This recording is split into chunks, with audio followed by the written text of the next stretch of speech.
हम जानेंगे chemical reactions कुछ एसिड एंड बेसिस की। इससे पहले वाले वीडियो में हम इसी चैप्टर का इंट्रोडक्शन पार्ट कवर कर चुके हैं। तो आइए जानते हैं केमिकल रिएक्शंस ऑफ एसिड्स। सबसे पहले बात करते हैं एसिड की reaction. Acid react with metal. जब एसिड की रिएक्शन मेटल के साथ कराई जाए, जब एसिड की रिएक्शन मेटल के साथ कराई जाएगी तो हमको सॉल्ट मिलेगा और हाइड्रोजन गैस जो होगी H2 गैस वो इवॉल्व होगी, निकलेगी वहां से। एक एग्जांपल लेते हैं, जैसे एसिड जिंक मेटल की रिएक्शन H2SO4 सल्फ्यूरिक एसिड के साथ कराई गई तो हमको एक सॉल्ट मिलेगा जो कि होगा जिंक सल्फेट ZnSO4 और हाइड्रोजन गैस इवॉल्व होगी। इस रिएक्शन को जरा नोटिस करें। इस मेटल ने इस एसिड के अंदर आने वाले हाइड्रोजन आयन को डिस्प्लेस कर दिया और उस जगह खुद आ गई।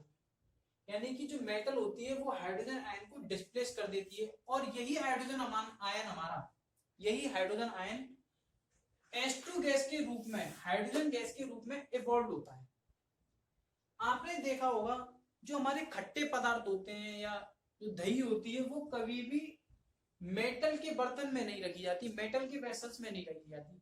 क्यों? क्योंकि जो खट्टे पदार्थ होते हैं उनके पास होता है एसिड, और एसिड जो होता है वो मेटल के साथ रिएक्ट करके कुछ पॉइजनस कंपाउंड बना देता है, मेटल पॉइजनस कंपाउंड जो हमारी हेल्थ को डैमेज कर सकते हैं। एसिड रिएक्ट विद मेटल के बाद जो हमारी सेकंड रिएक्शन है, एसिड की रिएक्शन किसी मेटल कार्बोनेट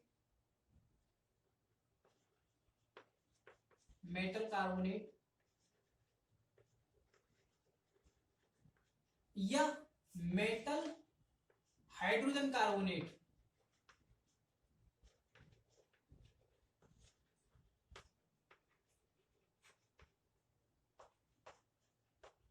किसी एसिड की रिएक्शन मेटल कार्बोनेट या मेटल हाइड्रोजन कार्बोनेट के साथ कराई जाए। जैसे पहली वाली रिएक्शंस में हमको सॉल्ट मिल रहा था वैसे ही हमको सॉल्ट मिलेगा और CO2 गैस निकलती है, कार्बन डाइऑक्साइड और वाटर मिलता है। कुछ एग्जांपल लेते हैं, जैसे Na2CO3 कैल्शियम कार्बोनेट की रिएक्शन एसिड के साथ कराई गई,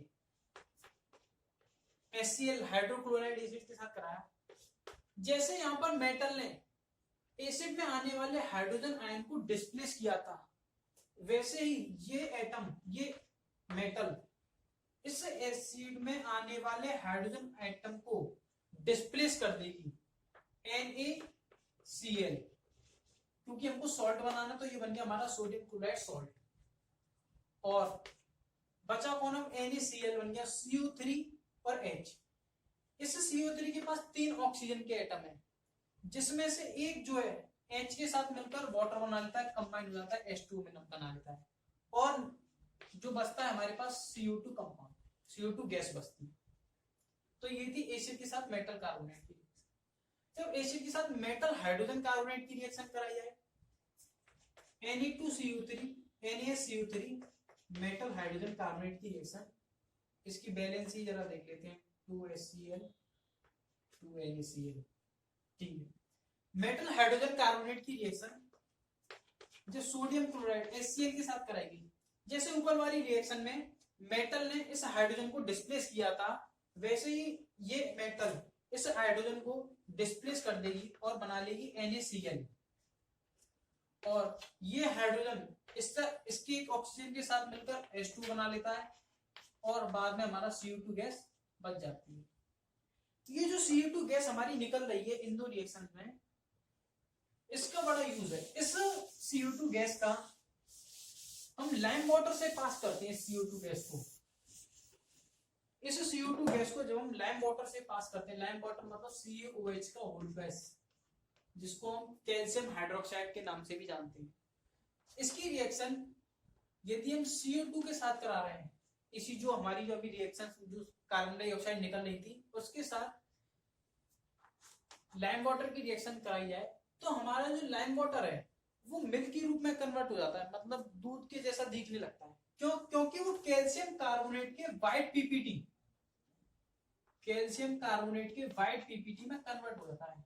छोटे छोटे सफेद सफेद कण दिखने लगते हैं, व्हाइट पीपीटी में कन्वर्ट हो जाता है और H2O वाटर हमको मिलता है।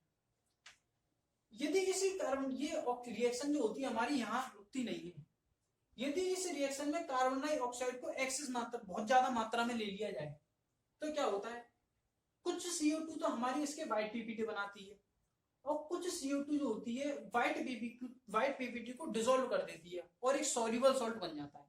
जैसे CaCO3 कैल्शियम कार्बोनेट जो है, इसी में यदि हमने ज्यादा मात्रा में CO2 ली होती तो वो CO2 बाद में रिएक्ट कर पहले तो व्हाइट पीपीटी बनेंगे, व्हाइट पीपीटी के बनने के बाद वो पीपीटी जो होते हैं वो डिसॉल्व हो जाते हैं और एक सॉल्युबल सॉल्ट बन जाता है, कैल्शियम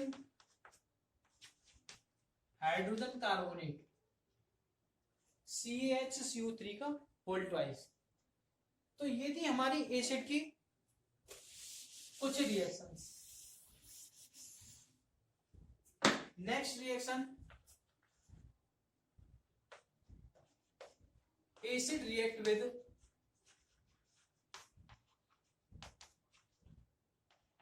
बेस। जब एसिड की रिएक्शन किसी बेस के साथ कराई जाए,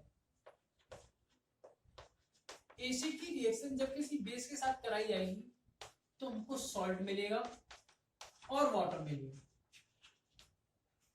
जैसे NaOH सोडियम हाइड्रोक्साइड जो कि एक बेस है, इसकी रिएक्शन किसी एसिड के साथ कराई जाए, HCl के साथ कराई गई हाइड्रोक्लोराइड एसिड, तो ये सोडियम जो है इस हाइड्रोजन आयन को डिस्प्लेस कर देता है और खुद आ जाता है NaCl, तभी हमारे इतने सारे सॉल्ट बनते हुए आ रहे हैं। और ये H और यहां से OH, हमको पता है कि जो एसिड है वो क्या देता है, H पॉजिटिव आयन देता है और ये जो बेस है वो हमको OH नेगेटिव आयन देता है। पिछली वीडियो में इस बात को कवर कर चुके हैं। और ये दोनों मिलकर क्या बना लेते हैं, H2। तो मतलब यहां से H और ये OH मिलकर H2O बना लेते हैं। और जो बेस होते हैं हमारे, बेस जो होते हैं वो एसिड की एसिडिटी को न्यूट्रलाइज कर देते हैं, तो इसीलिए इस रिएक्शन को न्यूट्रलाइजेशन रिएक्शन के नाम से भी जानते हैं। न्यूट्रलाइजेशन रिएक्शन के नाम से भी जानते हैं। एसिड को बेस के साथ रिएक्ट कराने पर हमको क्या मिलता है, सॉल्ट और वाटर मिलता है। Reaction is acid react with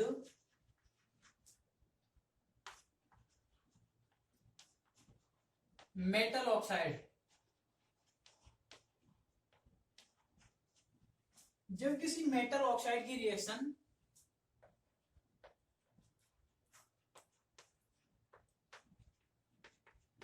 acid के साथ कराई जाएगी, जब किसी मेटल ऑक्साइड की रिएक्शन एसिड के साथ कराई जाए तो हमको सॉल्ट मिलता है और वाटर, जो कि हम अभी पिछली न्यूट्रलाइजेशन रिएक्शन में पढ़ के आए हैं। वहां पर भी एसिड की जब बेस के साथ रिएक्शन कराई गई थी तो हमको सॉल्ट और वाटर ही मिल रहा था, तो इसलिए हमने उसको क्या कहा, न्यूट्रलाइजेशन रिएक्शन। तो एक एग्जांपल लेते हैं, CuO कॉपर ऑक्साइड, इसकी रिएक्शन यदि HCl हाइड्रोक्लोराइक एसिड के साथ कराई जाए तो हमको सॉल्ट मिलेगा, तो इसलिए जो कॉपर है इस हाइड्रोजन को डिस्प्लेस कर देगा और CuCl2 एक सॉल्ट बना लेगा, ये बना एक सॉल्ट। और H2O जो है वाटर मिलेगा। तो यहां पर जो हमारा HCl है वो तो होता है एसिड, वो है एसिड। और कॉपर ऑक्साइड जो है यहाँ पर ये एक बेस की तरह बेसिक नेचर शो कर रहा है यहाँ पर। क्यों? अभी पिछली रिएक्शन में पढ़ा था, जब एसिड जो है बेस के साथ रिएक्ट करता है तो सॉल्ट और वाटर बनाता है, तो हमारा यहाँ पर भी एसिड जो है मेटल ऑक्साइड के साथ रिएक्ट करके सॉल्ट एंड वाटर ही बना रहा है, तो इसलिए हम इसको कह सकते हैं कि एक न्यूट्रलाइजेशन रिएक्शन है। और इस मेटल ऑक्साइड ने इस एसिड की न्यूट्रलाइज कर दिया, एसिडिटी को उसको न्यूट्रलाइज कर दिया, इसीलिए इसने सॉल्ट और वाटर बनाया। तो हम ये कह सकते हैं कि जो कॉपर ऑक्साइड जो होते हैं हमारे, वो बेसिक नेचर शो करते हैं, बेसिक नेचर शो करते हैं। तो ये थी हमारी एसिड की कुछ केमिकल रिएक्शंस। देखिए कुछ स्टूडेंट्स जो होते हैं कॉम्पिटिशन्स एग्जाम की तैयारी करते हैं और कुछ प्रिपरेशन करने के लिए स्ट्रेटेजी बनाना चाहते हैं, तो इसके लिए हमारा एक डी कैरियर क्लासेस के नाम से नया चैनल है, जिसकी लिंक जो है हमारे इस डिस्क्रिप्शन में दी गई है, तो वहां से इन वीडियो को आप देख सकते हैं, आपको कुछ हेल्प मिलेगी। नेक्स्ट रिएक्शन है हमारी केमिकल रिएक्शंस ऑफ बेसेस। पहली बेस की रिएक्शन, जैसे हमने एसिड की रिएक्शन किसी मेटल के साथ कराई थी, वैसे ही बेस की रिएक्शन किसी मेटल के साथ कराई जाए तो हमको सॉल्ट मिलेगा और हाइड्रोजन गैस इवॉल्व होगी, हाइड्रोजन गैस निकलेगी। एक एग्जांपल लेते हैं, कोई भी बेस सोडियम हाइड्रोक्साइड NaOH, इसकी रिएक्शन यदि जिंक मेटल के साथ कराई जाए, सोडियम हाइड्रोक्साइड की रिएक्शन यदि जिंक मेटल के साथ कराई जाए तो हमको सॉल्ट मिलेगा Na2ZnO2, सोडियम जिंकेट, इसका नाम है सोडियम जिंकेट, और वाटर मिलेगा, वो हाइड्रोजन गैस निकलेगी। और हाइड्रोजन गैस जहां भी निकलती है बबल्स के रूप में निकलती है, और हाइड्रोजन गैस के पास यदि आप बर्निंग कैंडल लगाएंगे तो ये पॉपअप साउंड क्रिएट करती है। तो बेस की रिएक्शन किसी मेटल के साथ कराई जाएगी तो हमको सॉल्ट और हाइड्रोजन गैस निकलेगी, जैसा हमने एसिड में भी सीखा था, एसिड की रिएक्शन किसी मेटल के साथ कराने पर सॉल्ट और हाइड्रोजन गैस निकलेगी। नेक्स्ट रिएक्शन है किसी बेस की रिएक्शन को यदि एसिड के साथ कराया जाए तो हमको सॉल्ट और वाटर मिलेगा। वही सेम जो पीछे रिएक्शन पढ़ के आए हैं कि एसिड की रिएक्शन बेस के साथ कराते तो सॉल्ट और वाटर मिलता है, और यही रिएक्शन जो होती है हमारी न्यूट्रलाइजेशन रिएक्शंस के नाम से जानी जाती है, क्योंकि बेस जो होती है एसिड की एसिडिटी को न्यूट्रलाइज कर देती है, इसीलिए इनको न्यूट्रलाइजेशन रिएक्शंस बोलते हैं।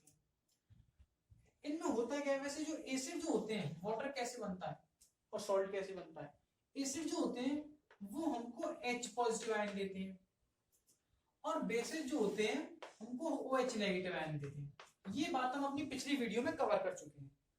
एसिड जो होते हैं वो H पॉजिटिव आयन देते हैं, और बेसिस जो होते हैं OH नेगेटिव आयन देते हैं। ये दोनों कंबाइन होकर वाटर बना लेते हैं, और बचे हुए जो कंपाउंड होते हैं वो कंबाइन होकर एक सॉल्ट बना लेते हैं। और बेस जो होता है एसिड को न्यूट्रलाइज कर देता है, इसलिए इनको न्यूट्रलाइजेशन रिएक्शंस कही जाती है। नेक्स्ट बेस की रिएक्शन, जैसे हमने एसिड की रिएक्शंस को मेटल ऑक्साइड के साथ किया था, तो मेटल ऑक्साइड हमारा बेसिक नेचर शो करती है। वैसे ही जब किसी बेस की रिएक्शन नॉन मेटल ऑक्साइड के साथ कराई जाएगी तो हमको सॉल्ट और वाटर मिलता है, जैसे CaOH का होल ट्वाइस, ये हमारा लाइम वाटर यानी कि कैल्शियम हाइड्रोक्साइड, इसकी रिएक्शन किसी नॉन मेटल ऑक्साइड यानी कि CO2 के साथ कराई जाए तो हमको सॉल्ट मिलेगा CaCO3 कैल्शियम कार्बोनेट, और वाटर मिलेगा। ये हमारा CaCO3 है जो एक सॉल्ट है, और ये CaOH का होल ट्वाइस, ये एक बेस है। मतलब जब बेस की रिएक्शन किसी मेटल ऑक्साइड के साथ कराई जा रही है तो सॉल्ट और वाटर मिल रहा है। तो जैसे हमने पिछली न्यूट्रलाइजेशन रिएक्शन में भी पढ़ा था कि बेस की रिएक्शन एसिड के साथ कराने पर सॉल्ट एंड वाटर दे दी है, तो बेस जो होता है एसिड की बेस जो होता है एसिड को न्यूट्रलाइज कर देता है। ऐसे ही इस रिएक्शन में हमको सॉल्ट और वाटर मिल रहा है, तो हम इसको एक न्यूट्रलाइजेशन रिएक्शन कह सकते हैं। अब बेस हमारा COH का उल्टा है, ये रहा हमारा बेस। तो हमको जो CO2 है वो यहाँ पर एसिडिक नेचर शो नहीं करेगा, एसिडिक नेचर शो करेगा, तभी हमको क्या मिल रहा है, ये सॉल्ट एंड वाटर। तभी हम इसको ये कह पा रहे हैं कि ये क्या है, हमारी एक न्यूट्रलाइजेशन रिएक्शन है। तो जो हमारे metal oxide, non metal oxide जो होते हैं वो हमको एसिडिक नेचर शो करते हैं, और मेटल ऑक्साइड जो होते हैं वो बेसिक नेचर शो करते हैं। तो ये था हमारा आज का topic, chemical reactions of acid and bases. Next video में हम इस चैप्टर का एक अलग से जो कंपाउंड बचा हुआ है सॉल्ट, उसको कवर करेंगे। Thank you.